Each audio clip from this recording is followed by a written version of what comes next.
What's up, guys? We're over in the Chagrin Lakes neighborhood in Chagrin Falls, Ohio. I'm going to give you a quick tour of this neighborhood, what the real estate is like here, some of the great amenities like this lake behind me, and what it's like living in this area. So Chagrin Lakes is right on the corner of 306 and Bell Road.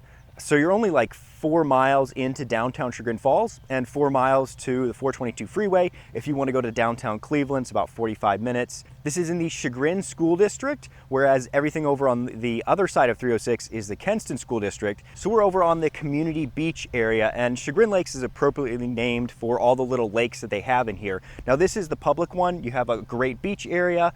You have a pavilion over to my right, and then a little playground, tennis courts, basketball courts. There's a soccer field over there. And the HOA to maintain this is actually very reasonable. It's only about $500 a year. Now the other lakes that are in this neighborhood are private. This is the only public lake, but people come to hang out here. They actually put on a food truck fun day Friday kind of thing every once in a while in the summer, and everyone comes and hangs out, and there are food trucks in the parking lot over in the common area.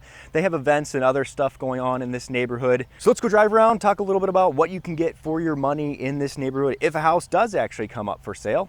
It's not a huge neighborhood.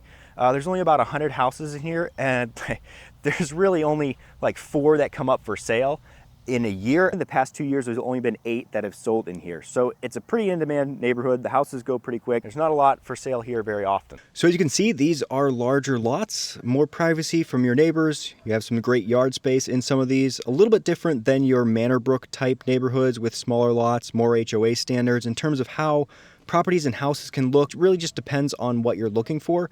Almost all of these are built in the late 60s. Some are updated, like Royal Oaks that sold in 3 days in 2021 for $395. Some of them are not as updated, like this one on Shearbrook that sold for $430 last July of 2023.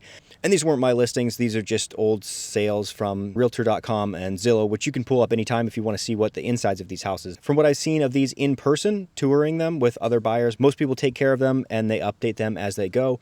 So in the past 2 years, prices have ranged from $280 to $465, an average of about $411,000. Most of these are closer to that $450 though, instead of the $280. That was kind of an outlier. There's a very low chance that you'll get something in here for that price now. Average price per square foot is about $165 in the past. I'd probably push that to about $175, $180. If you're looking now though, it is still way more affordable than building. Some are split level. There's some colonials, 2-story houses, mostly 4 bedrooms, 2.5 bathrooms, and about 2,500 square feet. Of course, the price will depend on whether it's closer to 2,000 or closer to 3,000, but that's pretty much the average here.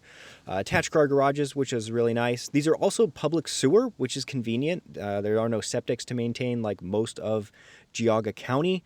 Private wells here though, no public water. So these are in Geauga County, and it's in the South Russell Township.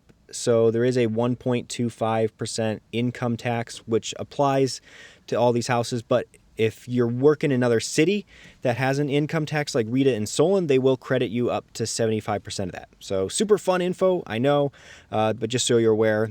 For example, Bainbridge Township in Kenston Schools, on the other hand, does not have a Rita tax. So it's probably not a deal breaker for most people. So it's a pretty quiet neighborhood. Nobody really cuts through here to get anywhere. You are close to that corner of 306 and Bell, but I personally don't notice any traffic noise coming from that when I'm in here.